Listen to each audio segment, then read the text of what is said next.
vegan? No. No, I don't. No, I don't know what. Yeah, I don't. No, I don't. So what's a vegan? Somebody who doesn't eat dairy, things, or any animal products. Somebody who does not eat any Dairy products. animal products or use any animal products at all.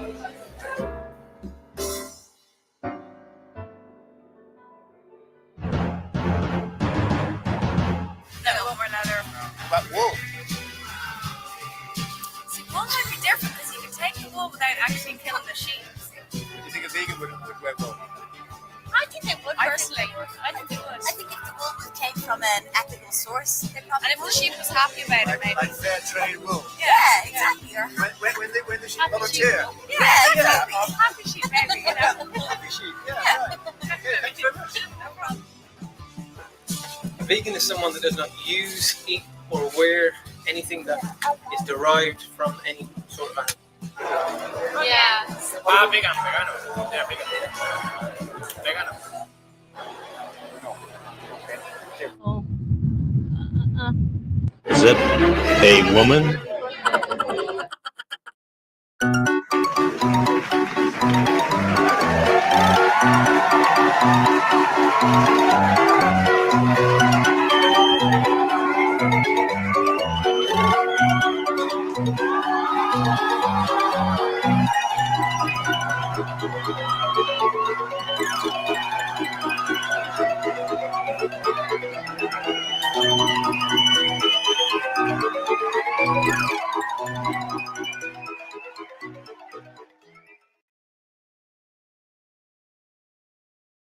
Went vegan, but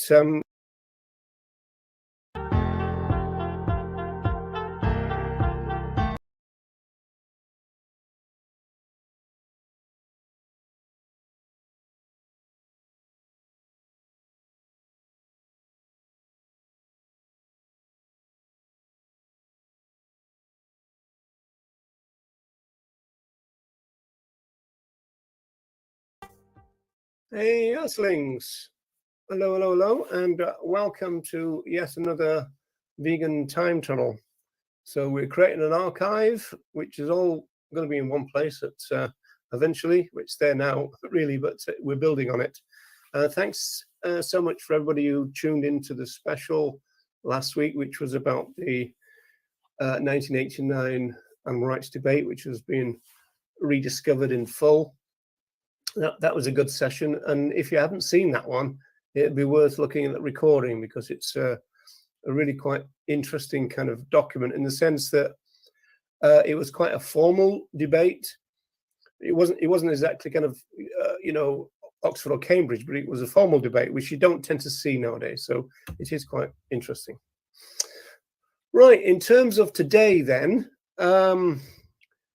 I've entitled this, When Did the Vegan Movement Stop Being Terrified of the Word Vegan? Which sounds a little bit odd, but we're going to kind of explore this idea of the move towards the acceptance of the word within the vegan movement, which again sounds a bit strange, but we'll see how that pans out in the coming minutes. The timeline, we're going to enter our tunnel in 1990 and come out in actual fact in the present day. So it's a long time tunnel in that sense. Now, generally speaking, we live in a time when many people, many activists would say that the moral baseline of the animal liberation movement is veganism. We might simply say that veganism is our movement's moral baseline. We might say that it's central to everything that we do as a movement, and we might say it's pretty much central to everything that we say as a movement. Didn't used to be like that, of course, but this is what the time tunnel is about, in a sense. So in terms of the word vegan, we're used to seeing it virtually everywhere now. It's on the web, it's on websites, we see it on street billboards, we see it on restaurants and cafe menus, and we see it in supermarkets. So the word vegan seems to be everywhere now, And as I said, it wasn't always like this. In fact, there are some modern day animal activists who claim that veganism should not be the moral baseline of our movement, but activism should be. So some have argued that we should decenter the word vegan within the vegan movement, or actually refrain from using it at all. A prominent activist group a few years ago called for a boycott of the word. So this time tunnel is slightly different from that in the sense that it's about a related issue, which is slightly different, which is when did the movement stop being frightened of the word? But it's also got another couple of kind of sub questions, which are, is it fully not frightened of the word now, which is quite interesting? And also, is it true that there seems to be some resistance or some wariness of presenting in the vegan movement a consistent vegan message? So that's our kind of menu, if you like, for today. And so that's, in fact, is our time tunnel.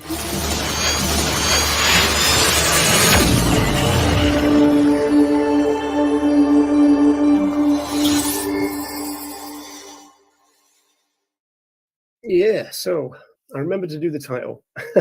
So I just want to make a clarification at the start here, which is that this time tunnel is not designed to be an attack on any individual or any group. The idea is for it to be descriptive of the changes that have occurred over the years in terms of, you know, what we now recognize as the vegan movement and what we now recognize as the claims that the vegan movement makes, essentially. Because it's not that long ago when the animal movement would say virtually anything other than the word vegan. And so the question is why?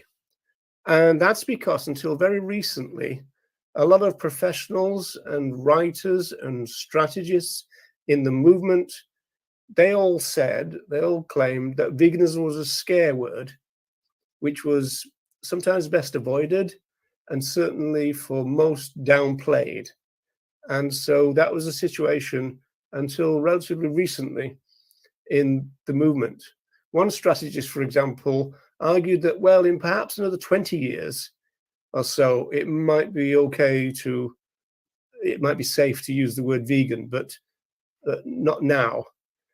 For now, he said, we should recognize that we're in a pre-vegan world and act accordingly. Now, of course, from my point of view, and looking at the history of the vegan social movement, this flies in the face of Donald Watson's idea, which he presented in his very first bulletin for the movement in November 1944, that we need to ripen people up to new ideas. We you know, they're not going to just kind of fall over them. You know, we've got to present new ideas. So the more we avoid using the word that we want to, that's a bad thing from Watson's point of view. For some strategies, it's a good thing, but we'll see. Even the groups of the 1990s who used the word vegan in their organizations' names, they came to regret it. So an example of that is Vegan Outreach. Vegan Outreach came into being in 1990, and it was called Animal Liberation Action at the time. And they came to specialize in giving pamphlets out to college and university students in the main. Around 1994, they had a pamphlet entitled Vegetarianism. And then not long after that, they had another one called Justice for All, which I found an intriguing title, because I don't know whether that was, as it were, an intersectional message. I've never seen that pamphlet. So if anybody got one, I'd love to see that. So the Justice for All pamphlet, this did talk about veganism for the first time, but it presented veganism as a diet. What we'll see in the coming while is the fact that this is a repeated thing, that when the groups and the movement started to accept the word and started to use the word, it was almost exclusively presented as a diet at first. And there's still a lot of that going on. So that's a problem in my eyes.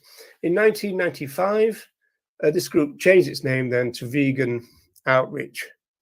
However, one of the co-founders of Vegan Outreach came to regret using the word vegan in their name, and fairly kind of early on, if you like. So this is an AR Zone, Animal Rights Zone interview with Matt Ball, and this is 2011. So Ball was asked if he would call Vegan Outreach the same if he began it all again. And he basically answered that he wouldn't do. He said that within a decade of 1995, they regretted using the word. The word vegan hurts us, he said. And it was about money. He said that animal-friendly foundations and rich non-vegans didn't like the word vegan, and so therefore they wouldn't fund something called vegan, and so therefore their income was adversely affected by actually standing up and calling themselves their own philosophy, essentially. Vegetarian and welfare corporations had a much better chance of being funded. Now, since then, Matt Ball has abandoned veganism as a campaigning idea altogether, and he started something which is still online called One Step for Animals, and that was started in about 2016. I don't know if you've ever seen any of that, but their first video, which they've now since taken down, was essentially Matt Ball attacking veganism, calling vegans equivalent to Hezbollah, the terrorist organization, saying that vegans were rude. And so he's come up with this idea of one step for animals, which are basically asking people to do one thing, which is not to eat chickens. So it goes from Vegan Outreach to don't eat chickens, is his personal journey. So you could say then that that's less than a promising start in the United States, at least. So what about Britain? Now, this is Robin Lane. Robin Lane was the ALF press officer after Ronnie Lee. And this is his 2010 Animal Rights Zone interview. So Robin was part of the Vegan Society ruling council for a while. And in 1996, there was a proposal put to the council of the Vegan Society that an annual vegan event should be initiated. So the Vegan Society membership were in favor, but the Vegan Society itself were hesitant on the basis of the cost of it and the energy that would be expended doing it and the staff who would be, as it were, employed organizing it. So this means then that the very first proposal for the very first national vegan event in Britain was turned down by the Vegan Society. Now, Robin was running a grassroots group at the time called CARF, which stands for Campaign Against Leather and Fur. And so they decided to develop the idea instead of the Vegan Society. And so by 1998, they'd got themselves all set up, and the first National Vegan Festival occurs, run by CARF, but with some support from the Vegan Society. By 2004, which is only 19 years ago, this event becomes the London Vegan Festival, because other festivals now were springing up in the regions of Britain. So that was what was going on. Now, these other events, we probably know, are often under the name of Veg Fest rather than Vegan Festival. So that was then, and it still is kind of now to that extent. So turning to the publications put out by the grassroots of the movement, this is Arc News, and this is from 1996. Now, Arc News was put together and distributed by an old friend of mine called Neil Lee, and Neil will be the subject of a time tunnel to come. So it was just like a very small kind of A5 booklet. It was kind of zine style, if you like, just photocopied, very kind of rough and ready. You know, the production values weren't great, but it was really just a bulletin to kind of G people up and get them going. And part of it was always this animal rights calendar, which was produced by a group called Veggies, which were and still are, I think, in Nottingham. So it's not easy to read, but I'm going to just pick out the bits that are there, in the sense that they're advertising a massed vegetarian rally for the activists, and then on another page they're talking about a national vegetarian week. So in the grassroots, they were still following the lead of a lot of the national groups and focusing on vegetarianism rather than veganism. The good thing about the grassroots, though, is that they were the ones who were the quickest and most likely to talk about veganism. So that was a good thing. And here's an example of that. So this is Archangel. Archangel was a very well-produced kind of booklet, very supportive of direct action. This, again, is 1999, and they're advertising the second National Vegan Festival in that. If we turn to the more professional national groups in Britain, this is Viva. Now, Viva's name is interesting in the sense that Viva stands for Vegetarian International Voice for Animals. And if you look to the left of the slide there, that is 1998. To the right, it's year 2000. In fact, if you look at that blue kind of heading, that's part of their document, which has a really long interview with Paul McCartney. Linda McCartney had died by then, but they called Paul and Linda McCartney the voice of vegetarianism. And it's interesting because McCartney says in the interview that his son James is the only one of the family who is vegan. And he says, I know that I should be, but I just can never kind of get there. And in more subsequent interviews, he said that Stella went vegan. But, and the same thing, Stella said to Paul, you should go vegan, but he's never been able to make it, really. Right. So to the right, the top square is about pig slaughter and animal welfare. The insert at the bottom is the last message from that piece. And this is where Viva are offering veggie packs for the audience. Bottom right marks the time in 2000 when vegan recipes were getting more attention. So I'm about to lose my voice, I think. Sadly, as I kind of suggested, veganism as a philosophy is never discussed. This was a long period when vegan offered vegetarian starter kits as well as vegan ones. Help, what's going on with my voice here? I'm losing it, bad style. Hang on a second.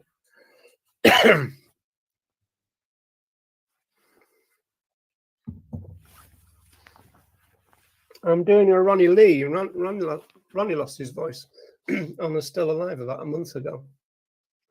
And he soldiered through, so I'm going to try. I think I'll just try and speak a little bit lower, see if that helps. Okay, so this is where we see the name again, Vegetarian International Voice for Animals. Now, again, this now is 2012. This is only 11 years ago. So they've still got the name, and they're still promoting vegetarianism. And then if you look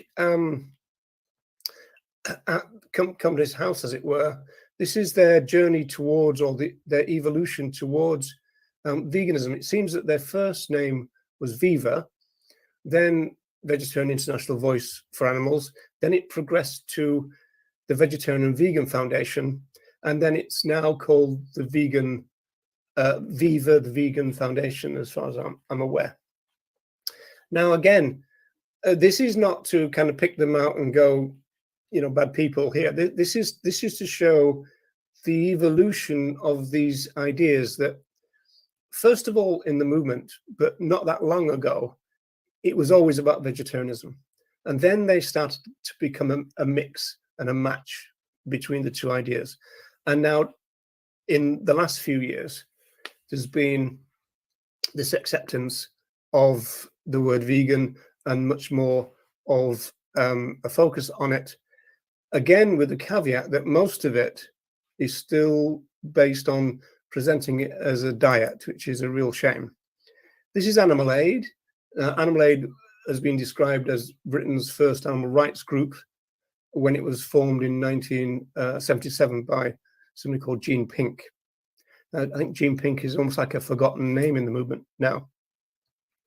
So 24 years ago, Animal Aid were all about their veggie months, or the veggie month that was going on, and they were featuring a bunch of British vegetarian celebrities. When it came to their feature on world hunger or food security issues, which are long-term vegan campaigns and concerns, they offered a vegetarian solution. This is 2006, which is 17 years ago. So Veggie Month is still heavily promoted. But this again is where we start to see now the mix and match. So you're getting vegetarian stuff and vegan stuff in the same publication being featured. This is actually someone called Claudia Tarry urging Animal Aid members to try a vegan diet. And she says this, if you took to the streets and asked people to list words they associate with vegans, the responses are likely to be derogatory, difficult, boring. See if you recognize yourself in this, people. Pasty-faced, preachy, weird, the nut roast and lentils brigade. So that dates it in the sense that this is before the big rise in the vegan meats and everything. If you told them that vegans are often enthusiastic about food, have healthy appetites and a passion for gooey desserts, creamy sauces and the occasional not so healthy fry-up, they probably wouldn't believe you. And then the next line of the bit that I won't read, but it starts, there are 3 reasons for adopting a vegan diet. So again, this is very typical of the period. So when the national groups became brave enough to mention the word vegan, or talk about veganism, the philosophy is not presented as such. It's always presented as a diet, which is a real kind of shame. Because the current definition, the one that we now regard as the official definition of veganism, was developed between 18 and 27 years before 2006. So it was decades before this publication. And of course, the first 4 words of the official definition marks veganism out as a philosophy. Veganism is a philosophy. That's the first 4 words. And yet, that's not what gets covered. It's the dietary aspects of it, which is, as I said, a real kind of shame about it. Dropping back to the 1999 booklet for a moment, Animal Aid were much more willing to feature veganism on their youth pages. So they would use the word much more openly on their youth pages. I don't know, presumably seeing some kind of difference between the adult members and their youth members. But yet again, the caveat again is initially at least always presented as a diet. In fact, in this, you can't really read it. It's very small, but here they do talk about calf separation. Is one thing that is mentioned, but they also give a warning that, quote, being vegan can be more difficult than going veggie. And so again, there was quite a lot of that kind of rhetoric in the movement as well. Now, this is interesting. This is from 2012. In fact, I messaged the person who presented this in Dublin in 2012, just to check the date. So this is an Animal Aid school talks package. So essentially, it's guidelines for people who are hoping to do talks on behalf of Animal Aid. And the title is Guidelines for Talks on Vegetarianism, 2012. The guide advises animal aid school speakers to tell students the definition of vegetarian and of a vegetarian and vegan diet. And so it just goes, tell the students the definitions of a vegetarian and vegan diet. Vegetarians don't eat the flesh of animals, and then there's talk about lacto-vegetarians and so for ovo-lacto-vegetarians and everything else, which was more popular in the United States than it was in Britain, funnily enough. But then you've got 1.5 lines about veganism. Vegans avoid eating all animal products such as meat, fish, eggs, dairy products, milk, cheese, and yogurt, and honey. Now, apart from that 1 and a bit line on veganism, the rest of this entire document is entirely focused on vegetarianism. And so this is the kind of like little kind of outline of what you get in the document, which I've got right here. So you've got this definition thing, and then you've got all the stuff about vegetarian diets. And so again, even well into the 21st century, we've still got this reluctance to really talk very much about veganism. So what have we got here? Creating all those terms for types of vegetarians. Yes, well, as I said, it was very popular in the States, you know, to actually describe yourself as, oh, well, I'm an ovo vegetarian, I'm a lacto, and then you got lacto ovo vegetarians, and that's when some people started using the word pescatarian as well. So it became a bit of a thing to start breaking vegetarian in its own little camps in a way. So this is academia then. We're going to turn to how things have been in academia, and we would hope, wouldn't we, that things would be better within the academic world. So this is Gary Francione and Anna Charlton. They ran the Rutgers University Animal Rights Law Center. I think sometimes they call it a clinic. So this is a 1996 document on animal rights and the left. And the one to the right, the New Left Review there that you can see, that's Benton and Redfern on the same topic. And it was quite interesting, really, because in the 1990s, talking about the animal rights movement as a leftist movement wasn't controversial whatsoever. And so Francione is reporting on his own attending a lecture and then going for dinner with the leftist speaker, as it were. Francione chooses the vegetarian option and the lecturer eats flesh. And so this lecturer then notices that Francione's plate is flesh free and asks him, you know, are you still a vegetarian? And Francione writes this: being asked about being a vegetarian legitimizes at least a polite inquiry about being a non-vegetarian. So I answered his question, yes, I am still very much a vegetarian. Now, this is the point of this in terms of then and now, because Gary Francione went vegan in 1982 when he'd read a book called Fetid Kingdoms by John Bryant, which I've mentioned before, I'm sure. So yeah, this is 1996. So this is 14 years after going vegan, where he's still self-identifying as a vegetarian. Now, think about that in terms of the modern movement now. It's just not something that we would do, you know, which is really quite interesting. Turning to academic books, the left is Francione's excellent book, actually, Rain Without Thunder.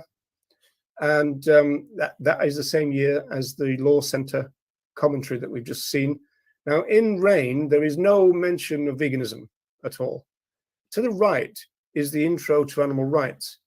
Now, that's 2000. This is 23 years ago. Again, there's no mention of veganism in this book. Which brings me to Dada Funfair, or Fanfare. My friend Melanie Joy, now this is 2010, 13 years ago. Now, this is the book that introduced the movement to the vegetarian concept of carnism. And now this is part of the index. and there's no mention of veganism, but there are several mentions of vegetarianism. And then on one particular page, this is 131, if anybody wants to check, this is Melanie Joy talking about vegans. She describes vegans as pure vegetarians. She says she observes that vegans tend to be less disgusted by eggs and dairy products than they are by meat, as she calls flesh. And then she comes up with what she thinks is the reason for this. Canadian Vegan Forever, how is it possible? No mention of veganism in an animal rights book. Yes, well, quite. I mean, well put. I mean, it's a pertinent question. And also, we're talking about this century now. We're talking about this century. We do get some claims in the movement that we've been doing vegan education, and veganism has been the thing for decades and decades and decades, and it's been a failure. And part of this presentation is to show that that is not true. In some senses, in terms of veganism being so central as it is now, it's only just beginning. So that's one message that I'm hoping to get over. So she's coming up with the reason for why she thinks that vegans are less disgusted by eggs and dairy. And she said it's because it's possible to obtain eggs and dairy without violence, she says. And therefore, because of that, it's less offensive, and because of that, it's less disgusting. Now, vegans consume a plant diet, not because they're personally offended or disgusted by anything. They do it because they want to oppose and boycott animal exploitation and animal rights violations. It's nothing to do with disgust and offense. So, obviously, I mean, I've said this before plenty of times now, in the sense that it is a favorite concept within the vegan movement, carnism. Whereas I tend to think that it's a dangerous thing to promote. And so the question then is, well, why is it dangerous to promote that?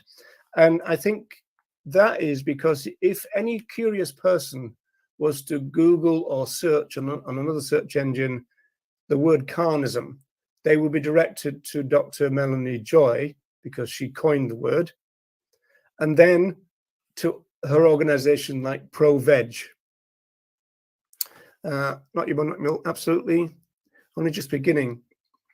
Yes, it's almost like a shock, really, isn't it? The fact that, I mean, I've been vegan 44 years, and yet veganism wasn't part of that very much. And Ronnie and I look back and think, how could that be? But it was. That this is the history of the movement that we lived through. So you've got Dr. Joy and her Pro-Veg organization, in which there are her close colleagues, her husband, Sebastian Joy, and also Tobias Leonhardt, sometimes known as the vegan strategist. So what nonsense will our vegan curious inquirer get if they ended up with Leonhardt through, trying to find out what carnism is about? So I got a few examples of it. This is the first. On the vegan movement, it's a relatively young movement. It's about food. Now, to me, the kind of food-only vegans are as bad as the animals-only vegans, in the sense that they seem determined to slim down the meaning of veganism to every possible extent. And so whether you're going to classify it as a diet, or if you say it's only about other animals, then that is not giving the expansive version of what veganism actually was, the people who started the movement. Defining veganism as the total avoidance of animal products, always and everywhere, sets the bar unnecessarily high for non-vegans. So the strategy really boils down to, if the movement wasn't really vegan, it would help veganism as an idea, because that means then that vegans would be more plentiful and the vegan movement would be bigger. Essentially what it meant was that Tobias Linhart wanted the vegan movement to revert back to being the vegetarian movement. That's essentially what he was getting at. If we would say that veganism meant that 2 times a year, I'm just inventing something, you could eat non-vegan stuff and you still call yourself a vegan, is it possible that a lot of people, it would be a lot more attractive? Okay, so that was another part of it.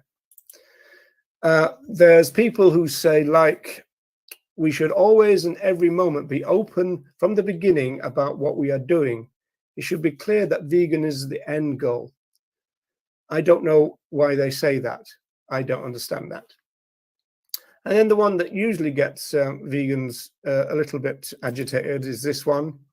Someone who eats fish or sometimes a cookie with an egg is still a vegan in my eyes. So that to me is rather the danger of vegans employing the vegetarian concept of carnism. Okay, we turn to the States in a way, although we're going to come back to the British version of PETA. So this is People for the Ethical Treatment of Animals, of course. They featured Paul McCartney for years and years and years. So the first one is Paul and Linda. So we're going back into the 1990s. And then the more recent one is much more recent, of course.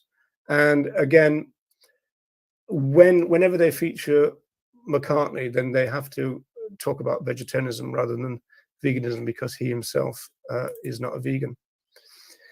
Some of their controversial, I've got a whole bunch of these, and I actually slimmed them all down. So I've only got a few examples now, because I thought there's no point in showing everything. These are the kind of ableist adverts. First of all, you've got the kind of fat shaming on the left there, the man and the big belly type of thing. And then the one that caused a lot of trouble was Save the Whales, Lose the Blubber, Go Vegetarian, which was out a few years ago, and that was a big banner. Morrissey there wants people to go vegetarian. I believe in recent years there's reports that Morrissey has finally gone vegan, but I'm not sure.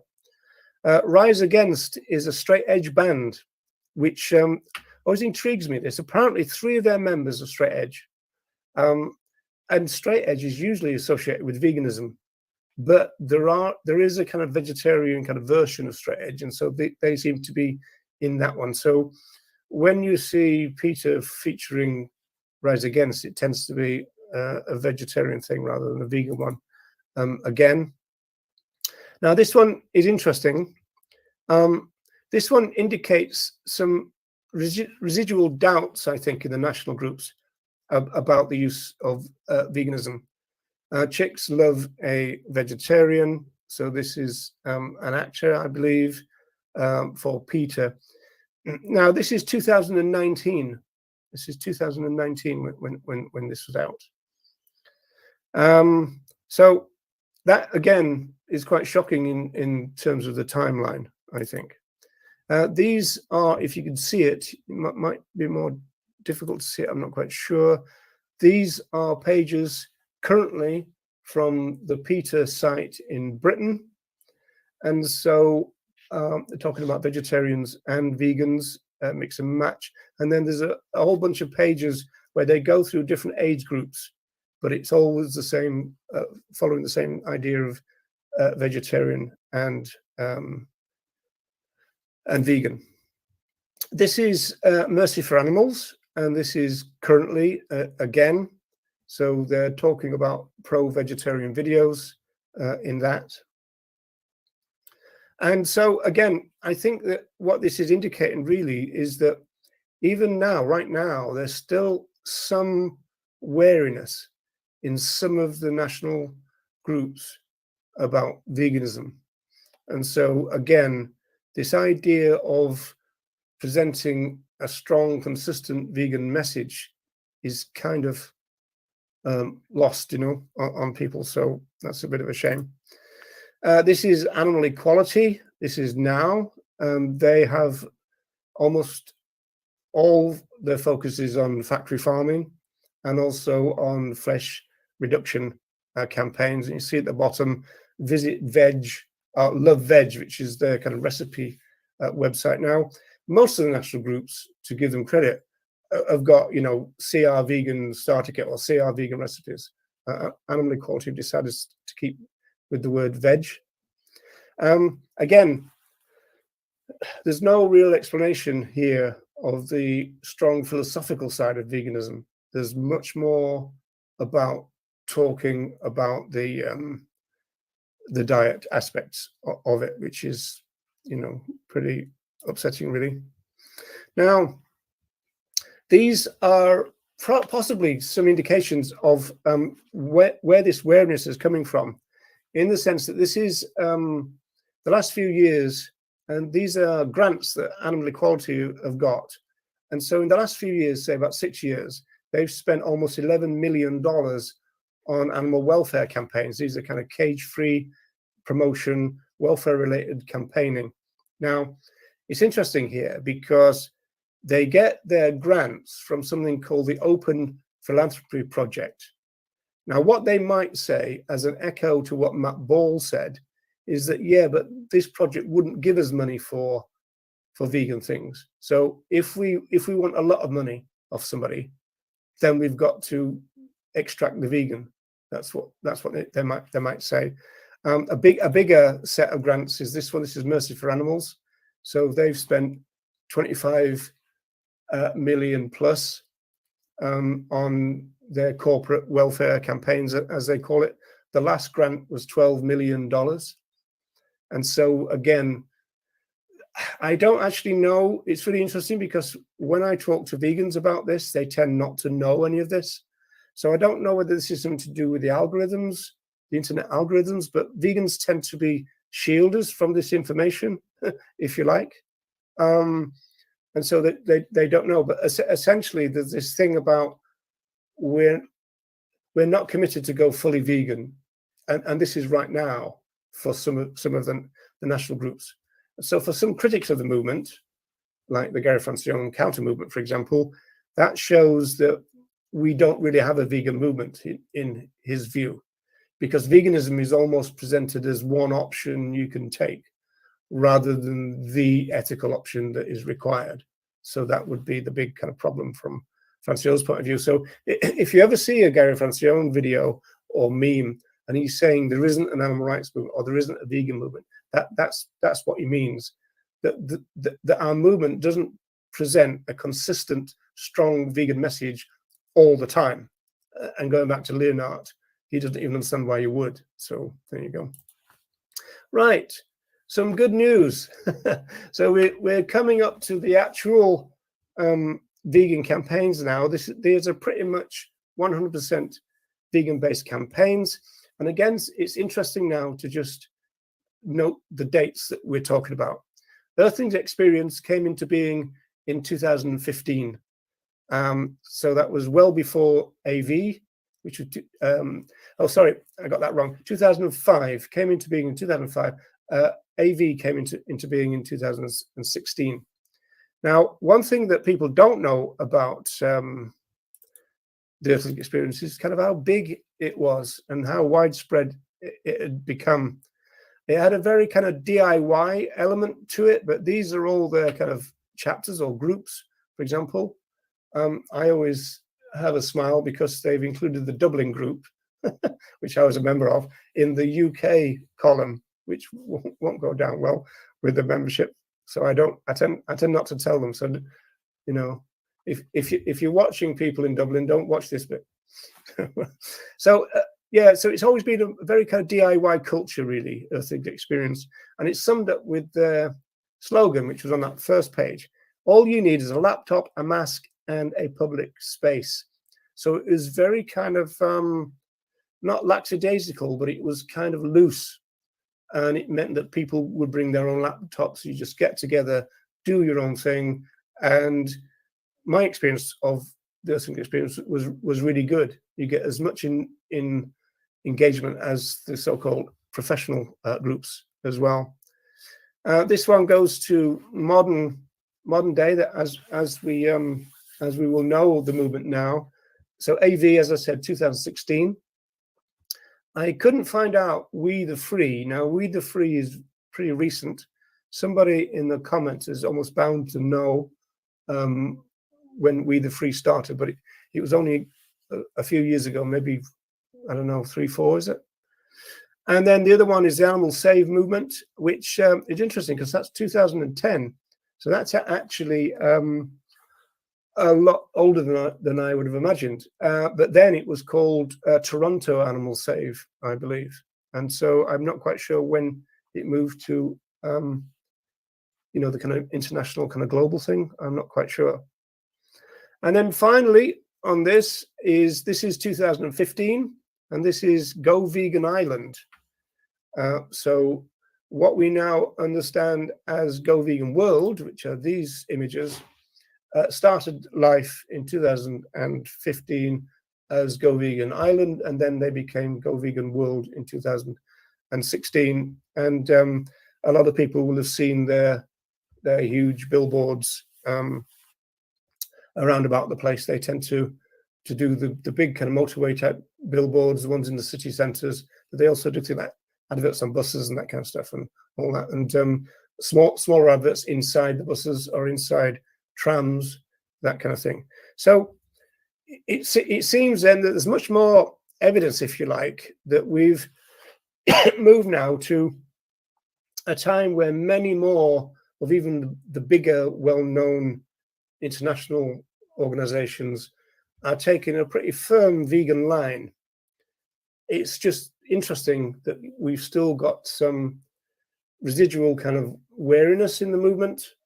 I suppose it's good that the newer influencers tend to be strict on veganism, although there are some that are trying to slim vegan down to be some kind of militant version of the RSPCA, but there are some others. Getting commentary now from the cat.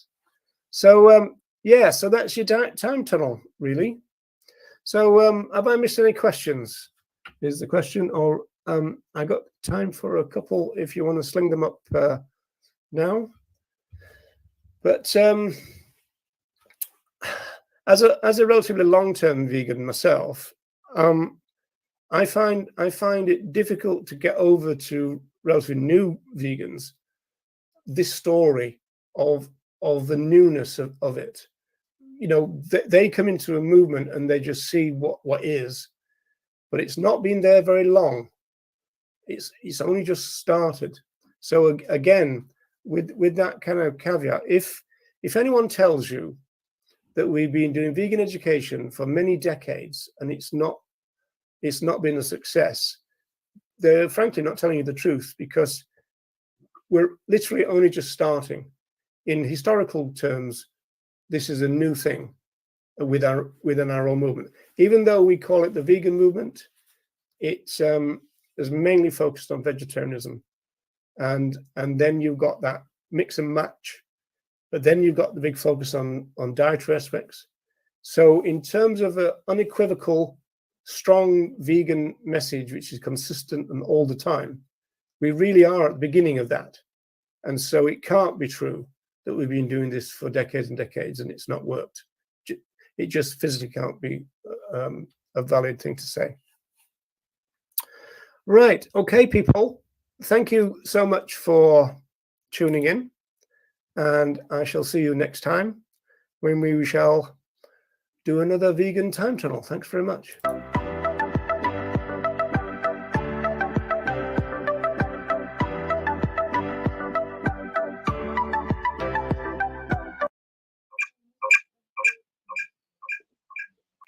Oh, Ronnie's here.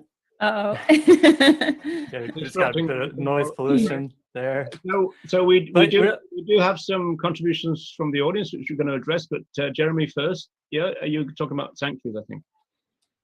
Well, yeah, and I just on the efficiency point real quickly, it's interesting to me because I think most forms of activism have a catalyst, the content, and then the carryway, takeaway that you give to the person receiving the content. So yeah, when you contrast, and I think it's helpful to do this for all of our forms of activism, is because there's also direct versus indirect. On the street, you have loads of people passing that might be influenced you know, and depending where someone's at, that could actually be more influential than having a conversation. You know, I suppose it's possible. Likewise, school talks, you could record, share on social media, and also have that indirect, you know, after effect too. I know for Might me, even affect the teachers in the room as well, not just the great students. point. Yeah, because and then they go on to influence others, obviously, and as all of us can, I guess. Because yeah, I know I've graduated more towards the social media side of things, and specifically by supporting the local sanctuary. I've helped a number of sanctuaries over the years, but my local now is Friend Farm Animal Sanctuary. And if anybody is near London, I highly encourage you to check it out. Obviously, it's a bit of a tricky time at the moment, but if you keep your eye on their page, you can see what they're doing out there. And for me, it's just, I mean, selfishly, it's great self-care because, you know, I get out in nature, I get to spend time. I think as animal advocates, we oftentimes don't get to interact with other animals in any concrete way. If we do, it's possibly, you know, over social media, and it may be more of the graphic stuff, not just seeing them as who they are as unique individuals, which to me is really the case for building rights, is just that individual unique personalities and those experiences that, you know, are, you know, those interests that are protected by their rights. So I found it quite effective though from an outreach perspective too, because through short videos, I think we can quickly highlight their personalities, and that way, because it's not practicable for everyone to get to a sanctuary, especially now, but by sharing content on social media, I know that's what affected me the most. We talked about some of our main catalysts. I did the vegetarian thing, but when I was there, what nudged me to live vegan was seeing a separation of a mother from her son for her to be used for her milk, and it wasn't graphic at all. And that's what I try to do through my videos, is to really try to, because I think we perhaps overly focus on logic as a movement, and I think there's a huge emotional component to our ethical decision making that is often kind of swept to the side. And there's a great Reagan quote, you know, that philosophy can, you know, lead you to think basically, but emotion helps you drink it. That's paraphrasing. But that really rings true with me in my experiences, and that's why I gravitate towards sanctuaries. Plus, if you look at, you know, we can start talking about subsidies and the rest of it, but I think to me that's directly saving an animal when they're at sanctuary, because all those animals who are at sanctuary wouldn't exist, you know, they would be killed otherwise. So that's a very fulfilling from that perspective too. So I could talk about sanctuaries all day though. Turkeys falling asleep on one's lap, cows, you know, nestling into you, and the rest of it. But Wendy, you started doing a podcast a while back, I believe. Have you and even had some recent guests who are joining us now? Yeah, and I just wanted to pick up on a couple of things actually you were saying there, Jeremy, because I think you're so right in when you go to the sanctuaries, it's just so magical. It's a real magical experience to be around these individuals that you wouldn't perhaps normally get to meet in kind of ordinary life. It's a very different context that you're seeing them to what you would expect and what the public would expect. It's really magical, and I think it's real nourishment for your soul. And like you said, being out in fresh air, the physical work that you get to do, often shoveling shit, is heads up there, is really great. It's absolutely great to be out in nature and physical work, and it's really great for your own health and well-being, as well as obviously meeting individuals. That's something that I now intend to do much more consistently and regularly as part of my work as well. But coming back to something, because I'm going to talk about the podcast for a second, but something, the point that Roger and Tom were talking about earlier about that feeling pressured maybe to do the street stuff, the street outreach demos and protests. I think that's quite a good point, because over the years I've been involved in so many different forms of activism. So the stalls that I was talking about earlier, marches, sit-ins, die-ins. We even used to do die-ins dressed in costumes outside the Home Office, things like that. Demos outside fur shops and cosmetic shops, things like this. Vegan outreach, live export demos, leaflet drops, volunteering, rescues, things like that. And I've tried so many things, and it always comes back to me, and something that Brad mentioned as well. Am I being efficient? Is this the best use of my time? And I think you can get sort of pressured, or not so much pressured, but almost think that this is the way it's done. This is the activism I have to do, otherwise I'm not really an activist. And I know that I've had this real battle over the last couple of years, in that I feel I'm trying to reassess, like, where is the best place to use my time and my resources and my capacity. And as part of my work as a coach, life and business coach, I was actually doing live interviews with entrepreneurs. And I found that I really, really loved it. I loved asking questions. I loved hearing people's stories and their experiences. And it just started to, there was a kind of seed planted in that I kind of was aware of podcasts. And I thought, well, maybe one day I could do a podcast. And then when I was reassessing my whole activism, I just suddenly thought, why can't I do a vegan podcast? So I just decided there and then, okay, I'm going to do it. And had no idea how that looked or what was going to happen or had any kind of experience of actually setting up a podcast, but I just decided that was it. This was where I did have some kind of maybe affinity with speaking to people. So I just decided to do it. So I set up Thrive Vegan World with the view to kind of speaking to inspiring vegans and activists in and looking at how we thrive as individuals as vegans, how we support each other as a community, and also how we build a strong movement for the rights of our fellow animals, really. And I know that a couple of you on here have already been guests. I know actually 3 of you have already been my guests. Thank you. Hi, Ronnie. Ronnie's just came out. Part 2 of Ronnie's was just out last week. I'm about to publish my next one today. But going back to the thing of the being pressured to do the activism that you see out there, I think for me, what I'm realizing more and more, it's about finding things that you're aligned with, things that suit you, things that you enjoy, things that you're good at. So it's about looking at your own skill set, looking at your own passions, what you're passionate about, what do you love to do, what are you good at, what's your skill set, how can you apply that into activism, where can you put that into advocating for our fellow animals. Another thing I love to do is write. So at the moment that's being expressed through social media posts, but I'm looking to further that and build my website and put blogs out there. So it's just, again, finding your own affinities and your own capacities, really. And if you're a quiet vegan, you know, like we were saying earlier, that every day there's probably an opportunity, even when people ask you about your dietary choices, you know, in this market. Or yesterday a woman came to my door.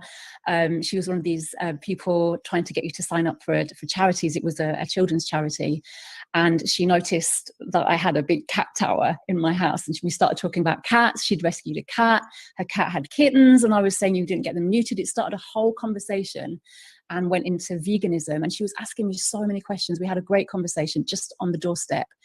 And it just highlights, again, as some of the others have said, like every day there are opportunities just to even speak to people in your world, your friends and family. Sometimes they're the harder people, to be fair.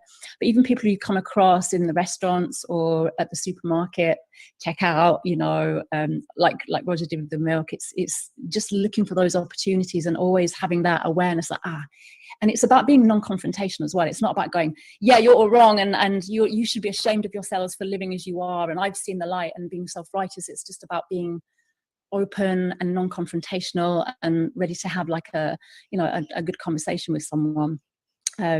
So yeah, and something I know Ronnie's very spoken to me about on the podcast and on the show as well is, even if the one thing you could do is, if you're quiet and you don't feel like talking, is you can deliver leaflets. I've done lots of leaflet drops. You can do that with a friend. You know, you can literally alternate doors up one side of a street or take opposite sides of a street, and it sounds really simple, but it's something that you can do if you don't feel inclined to speak to people. Can you write letters to your MPs? Can you get involved with your local councillor in what's going on with issues around other animals there? You know, there's so many different ways. It doesn't have to be out on the street, because some people are not drawn to that and they might find that quite scary and quite overwhelming. But there's so many different ways, things in the background of different organisations, admin work, you know. So I just would love to speak to those people who feel that they're not aligned with what they see as activism. There may be other ways to do it. The one in the middle there, Nubbins of the Tractor, that's a fascinating book. It's about animal property. It's about the transfer of animal property from one human being to another. And that taps into the fact that culturally, other animals are things. In law, there are 2 categories, persons and things. They are things. They are items of property. We can kill our animal property so long as we don't cause unnecessary suffering, which is a cornerstone of animal welfare. We can kill our pets. We can kill our animal companions. We can do it ourselves so long as we don't cause unnecessary suffering. Normally what we do is take them down to the vet once we're fed up of our living ornaments. So what happens in the story is that the farmer buys a tractor. This makes Nubbins the horse redundant. And so Nubbins is going to be sold. And the son doesn't like that. And so he says to his dad, can you transfer the ownership of Nubbins to me? Which he does. And then the tractor breaks down. And so that means that suddenly Nubbins is needed again to work on the farm. And the end of the story is you've got the son, now the animal owner, and the owned, happy as Larry, going back to work on the farm. You know, so there is actually quite an interesting narrative going on there.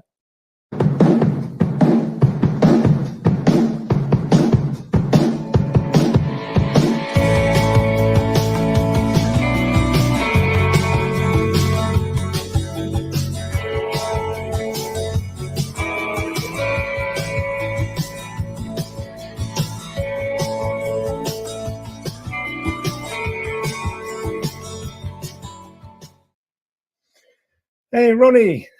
Hi again, Roger. Long time no see. I normally check to see if you are still alive before I play that, but I think I've got some evidence of it. So you already knew I was. So how you doing, mate? All right? Doing okay? Yeah, I've been celebrated World Vegan Day by door dropping some leaflets in my village to encourage people to go vegan at Christmas and obviously stay vegan afterwards. Yeah, and stop messing about. Yes. Okay. Stop pissing about and go vegan, or else. Yeah. Stop, yeah. What you waiting for? I know where you live. Right. Okay. Now then, still alive, folks, and since we are, we've got to talk about something. And what's the topic, Ronnie? Well, it's called Unbreakable, isn't it? That's with a question mark. One of my favourite films is called Unbreakable, starring Bruce Willis. I don't know if anyone remembers it. It's probably, don't know how long ago. It was 15 years ago, perhaps more. This guy that couldn't be killed, basically. Yeah. No, you don't remember. No. Yeah, might only be me. At a time when I used to watch movies more than I kind of do now. And it's kind of about, and it's really I think quite topical for World Vegan Day, in that it's about how we managed to keep going so long with this activism. You know, both of us. You know, and all these years we've been vegan, and we've been, you know, I've been 51 years. You're 40. How many? 44. 44 years, and you know, we've not just been vegans, we've been activists in various ways for animal liberation all that time.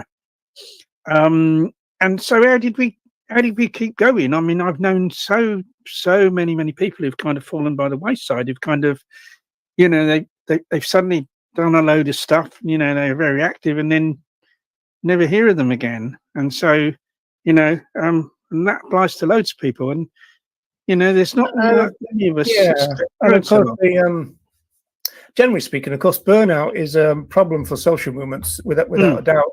So that's a more kind of general issue. Now, I'm trying to remember whether I got, because I sent you a message that I'd received, but I can't remember whether it was a comment on a thread or whether it was a private message. But I think somebody was saying that, you know, they're struggling, and you know, how do you and Ronnie carry on, type of thing. So yeah. That's right. And yes, I mean, it's a good question. I tell you what I used to say. I used to say what Francione said, which is almost like, well, I don't really have the right to stop. It's not as though, as it were, the other side have stopped. So there is that. I'm not quite sure that's a particularly good thing to say anymore, but I do feel as though, well, if they don't stop, I'm not going to stop. I mean, I think that's part of the answer for me, I think. Yeah, I mean, it certainly is. It certainly is for me. I mean, basically, my activism's gone through, various stages, and I think each stage has kind of Gone through the mill, Ronnie. gone through the mill. Yes. Yeah. Gone through the scrubs in London, certainly. Yeah, I think each period has kind of demanded, I think, different sort of resources from me in order to keep going. I mean, obviously, I started off, very much at the sharp end of things. Became vegan in 72, and within a few weeks, I was involved with hunt sabs, and of course, that's not exactly stress-free, is it? Up against these, very nasty people that, don't like you trying to stop them trying to kill a small animal. Have you ever come close, Ronnie? Close to what being? Well, kind of burning out, or taking a break, taking it easy. I've had periods of time where I've kind of had to slow down. I mean, in a sense, one of those times is now. I mean, obviously, my energy levels aren't as high as they used to be. The time I have available isn't as much as I used to have either, for various reasons. So I've had to kind of tailor my activism kind of according to that. So kind of recently. But the idea of like stopping altogether and no, that's never occurred to me at all. I mean, I think in the early days, I think back now to some of the things I did in the early days. I kind of shudder. I thought, how did I do that? But I think what kind of kept me going then was like, I mean, first of all, anger at what was being done to the other animals, but I think also that I felt that whatever happened to me could never be as bad as what was happening to them. Yeah. So that I kind of didn't have any justification in kind of feeling sorry for myself or thinking too much about my own woes, because what was happening to the other animals was so much worse by like a billion. Did I ever tell you my zoot suit story? No. Sounds interesting. Yeah. So I was inside in prison during my 4 years, and I said when I was interviewed by Sarah Alex recently that if I'd have been convicted at the same time as you lot, it would have been a lot easier to do it all together, probably. Although you were separated off, I think. Yeah.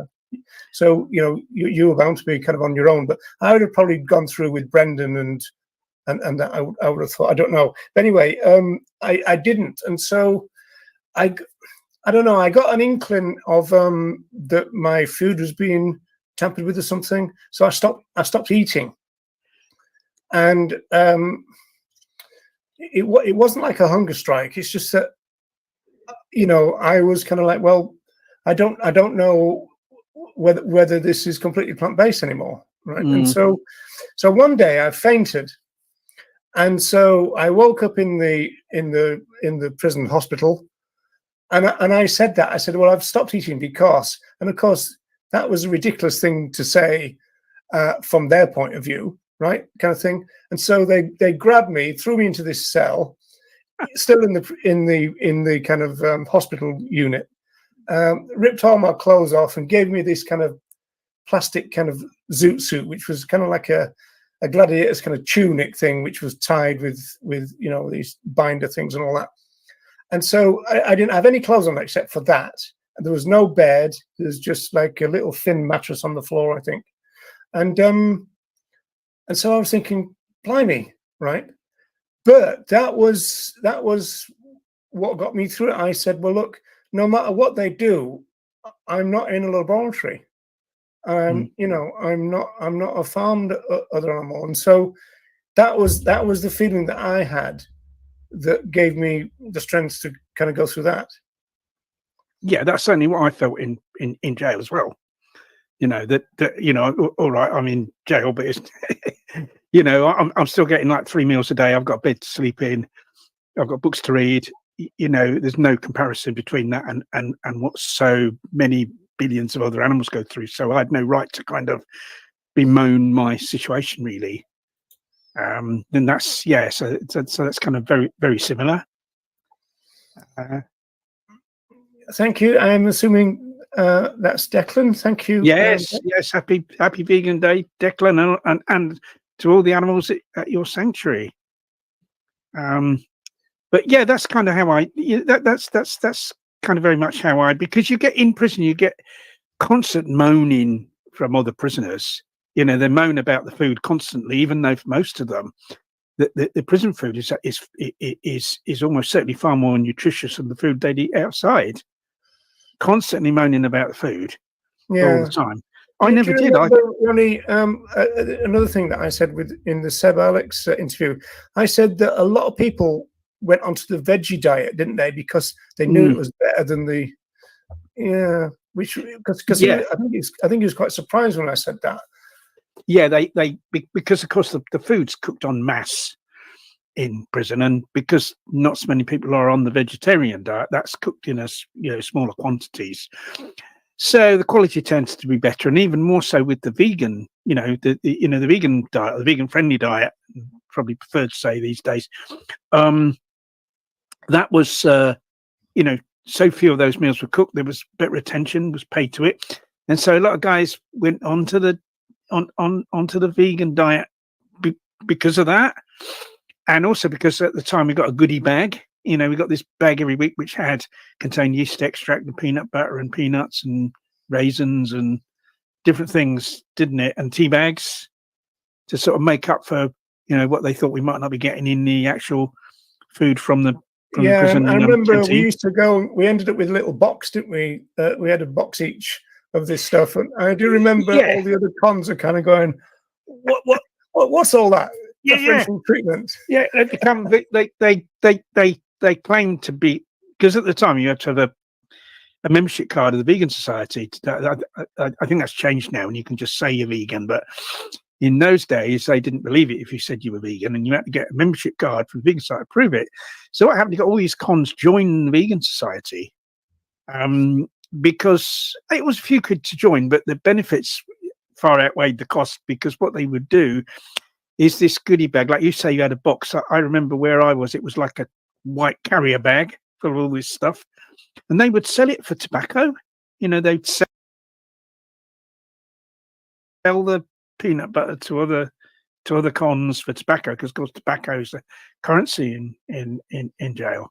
Yeah. And so you suddenly got all these. I often joke about at the time the Vegan Society being the biggest criminal organization in the world, because of all these criminals that joined so they could get the vegan diet in prison, and then of course there was the case of people forging the card, wasn't there, Roger, as well?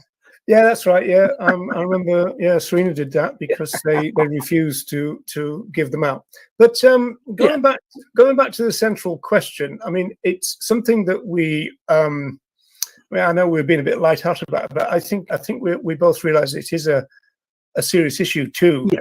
Because I think that when you think about it, a vegan knows stuff that other people go to outrageous lengths to not know. Yes. Yes.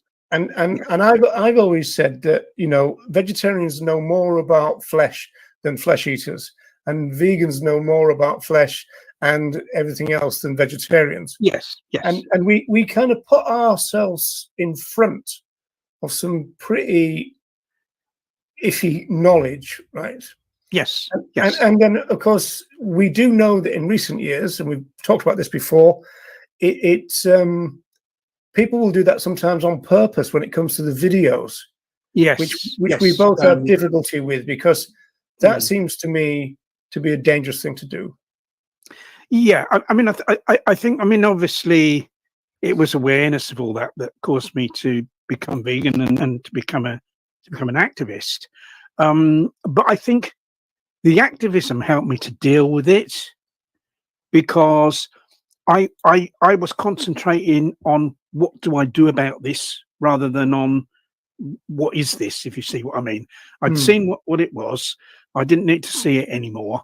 I just wanted to do something about it. So I was focused on I was very much kind of focused on the solution rather than, rather than what was happening all the time. Yeah, well, I mean, that plays in even to what we've just said, because, for example, if you're editing a video, you're still looking at all the terrible things, but you're kind of doing it for a purpose rather than just consuming it, kind of thing.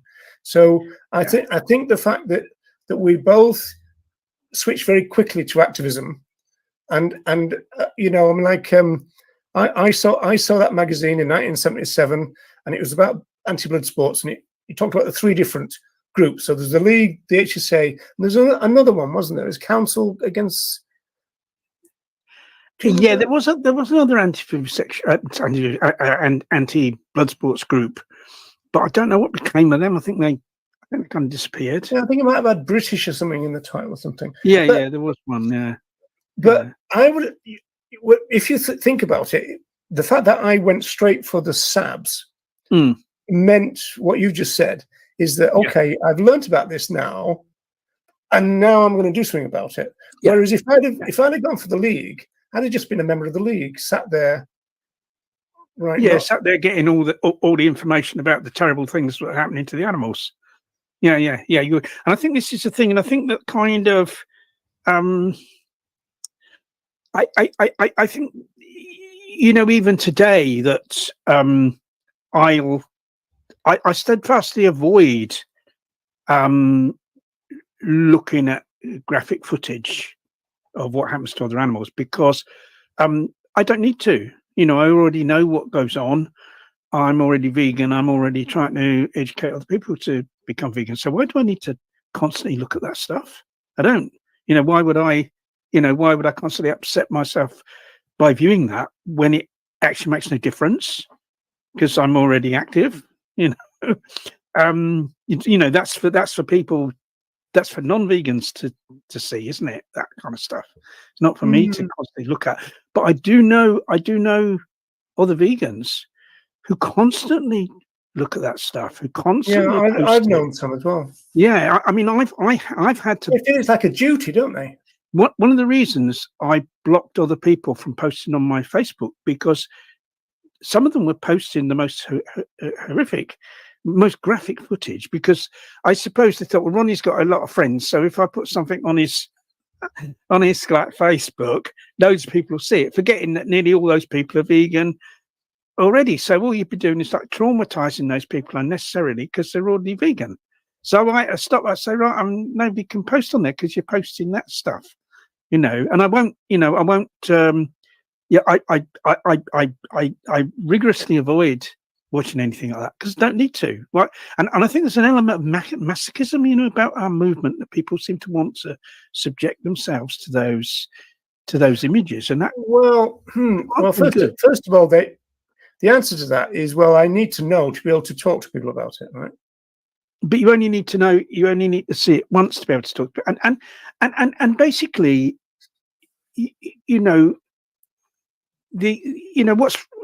But basically, the kind of argument for veganism is really very simple, isn't it? I mean, certainly, I think it's the details, because if you think about the street activists, they like the idea that they've got an answer to anything that comes up, and so I think therefore they're constantly looking for what other people are saying in the movement, and in order for them to be able to say it too. And if you take your lead from someone like Earthling Ed or Joey, they're always putting graphic stuff up. So my activism is different to that. It's very different to that. Yeah, but if you're a vegan that is looking at that stuff for educational purposes, then you're also going to be exposed to all the graphic stuff which you say you're avoiding, right? Yeah, I avoid it because I don't need to. I mean, I don't need to use it in my activism. I have literature about veganism, that I give to people, and that doesn't tend to be graphic. You know, I mean, it's got figures of, you know, about numbers of animals that are killed and why it's wrong for us to do that. But I don't really give graphic stuff to people. I'm not saying it's, you know, I'm not making a judgment on whether it's good or bad to give, you know, graphic material to people. It's just something I don't do. You know, I'll give people like basically printed information that they can read through, and you know, I'll have conversations with people, but conversations tend to be kind of really more general, you know, about the fact that we don't, no matter what the numbers are, that we don't have a right to do those things to other animals. You know, whether it's one animal or whether it's a billion other animals, we don't have a right to do it. You know, that's the kind of, you know, that's the more the kind of conversation I'd be involved in. Yeah, Deb says this, which is obviously completely true. I think that well, going back to the Earthling Ed and the Joey type stuff, if vegans are watching that in order to become better advocates, because they feel they can learn from their influences, and then they're subject to the violent footage, then, you know, the putting together a video like that is kind of dangerous in movement terms, because, you know, you're kind of okay, well, people are going to watch your stuff in order to become educated in terms of being an advocate, but you're also going to kind of, you know, keep hitting them with all this stuff that is going to potentially traumatize them. And as Deb says, you know, perpetual grief and mourning and anger. You know. And I think the other thing as well that can cause burnout is people having, people's expectations are too high. Like they think that if they, you know, they learn about all this stuff that's happening to other animals, they want to do something about it. They throw themselves into activism, expecting that, you know, if they kind of throw themselves into it, that's going to yield really quick results. And of course, it doesn't. And then those people become disheartened, and they drop out. And so it's really important to, you know, to emphasize to people that, you know, what we're dealing with is a marathon, not a sprint. You know, we're not going to see rapid change. The change we're going to see is gradual, and, you know, we've got to be in it for the long haul. You know, we can't expect like big immediate results. And I think, but Ronnie, don't you think that message in itself can cause people to go, oh, I won't bother then? Well, because well, hopefully not, because you know, the thing is that it's in a long-term result is better than no result at all. You know, like if you look back, say look back at the slave trade, you know the Britain's involvement in the slave trade, the campaign to end that took 80 years. Campaign to end that took 80 years. You know, and with, you know, speciesism and the oppression of other animals being, you know, even more deep seated within, you know, the culture, within human culture, it can be expected that, you know, the struggle for animal liberation is going to take longer than that. And yet, you know, the slave trade was brought to an end at the end of Britain's involvement in it. But to your point, though, Ronnie, I imagine that the people who joined the anti-slavery movement, when they first joined it, they were all kind of, you know, let's get rid of this. Some of them may have dropped out, thinking that slavery would end tomorrow if they made enough of a fuss. And we have to, you know, kind of, you know, this is kind of human nature, isn't it? Really, it kind of is, and I think there's, you know, there's other aspects of like human traits within human behavior that I think are kind of are problematic for what we're trying to achieve. I think that's one of the traits is people want a quick fix. People want things straight away, and if it doesn't come straight away, they become disheartened. but it's so it's really important. I think when people that are kind of new to activism, I think it's really important to impress on them that this is this is a long struggle. That you're not going to not really see results very very quickly. And do you say that, Ronnie, to people that? Yes, I've said it to people. Yeah. It's a hard sell, surely. Well, yeah. Thanks for joining, but it's going to be a well. while. But you see, the thing is that you see, with vegan outreach, you've kind of got you kind of have got your short-term gains. You see, I think this is another big big plus for vegan outreach. What in terms of why it's so important. You've kind of got the long-term aim of changing the culture of human society. So that society is no longer, we have an animal liberationist society instead of a speciesist one. That's the long-term aim. But short term, if you educate one person to become vegan, that ends demand. Here in the UK, that ends demand for over 100 animals every year to be slaughtered. So you've got this short term. We've got, if you want to save, or spare, shall I say, it's probably a more accurate word. If you want to spare the maximum number of animals, the way to do it is vegan outreach. Far more animals are spared by vegan outreach, but than any other activity in relation to campaigning for other animals. So you have got that short term. You have got that short term win, so to speak. It's just that's not always that's not always, or it's mostly something that you don't know about. You don't know who you've turned vegan. Occasionally you do. Have people come up to me and say, "Oh, you turned me vegan at the stall you did like a couple of years ago." I do get that. I think we've got the check is in the post here, Jeremy. But yeah, the dollars. Yeah. Yeah. I mean, it is true. But then again, you see, this points to some of the things that we've talked about in the past about people really into pressure campaigns and everything, because that gives them the kind of adrenaline hit and all that, doesn't it? About a victory. Yes. But Yes. Within the vegan movement, apart from somebody else going vegan, maybe that's why people celebrate the new vegan version of ...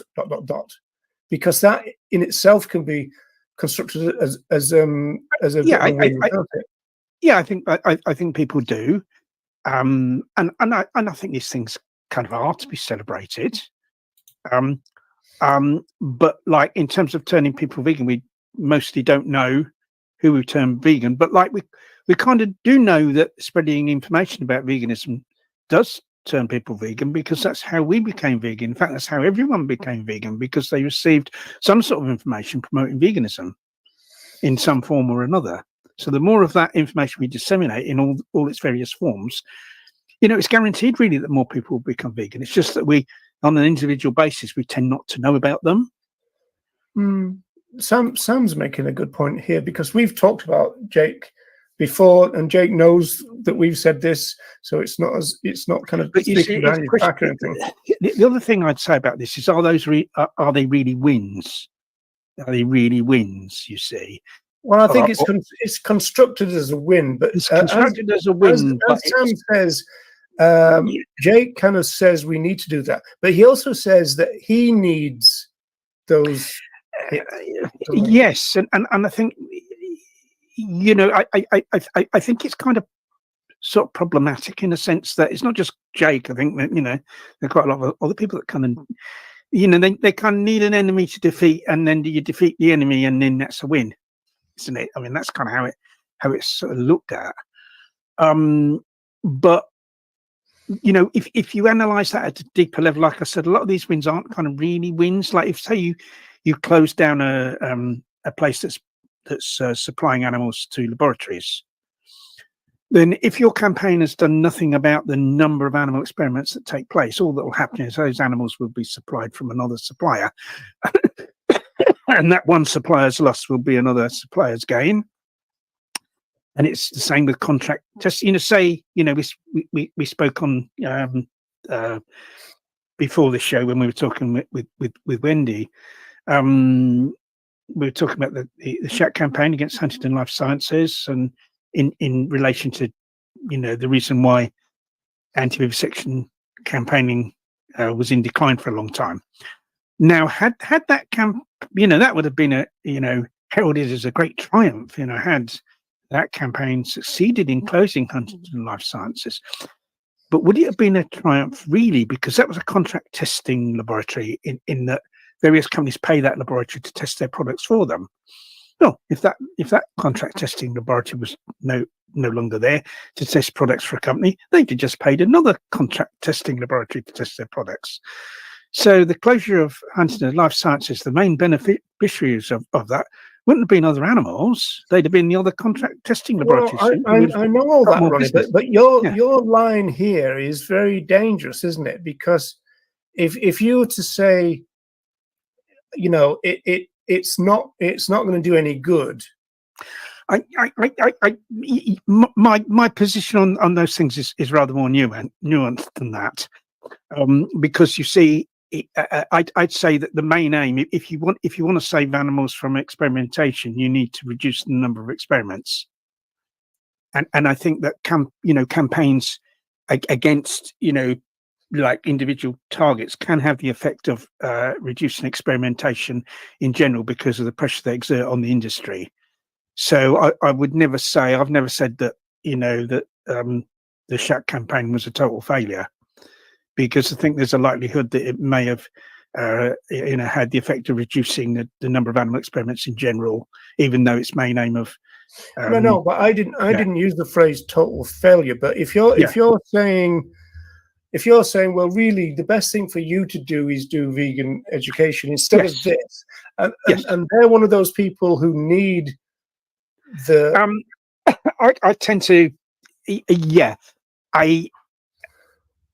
what I would do with someone like that is to try to persuade them to include vegan education within their campaign. And we can't see that. Most of them probably do nowadays. Ron. Yeah. Well, then that's good. I mean, we see that at Camp Beagle. You go to Camp Beagle, you go in there, they've got a tent there with information. There's information there in there about veganism.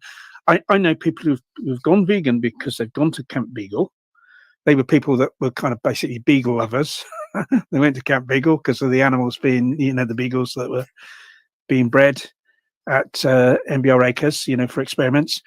And they rubbed shoulders with vegans that they got taken the vegan information and they become vegan. And some of them have become vegan activists. You see, so it's not, there are positive aspects to those things. I never say that those things were like entirely a waste of time. But I think, just closing down these particular establishments doesn't necessarily, it's not the victory that it might appear to be. That's all I'm saying.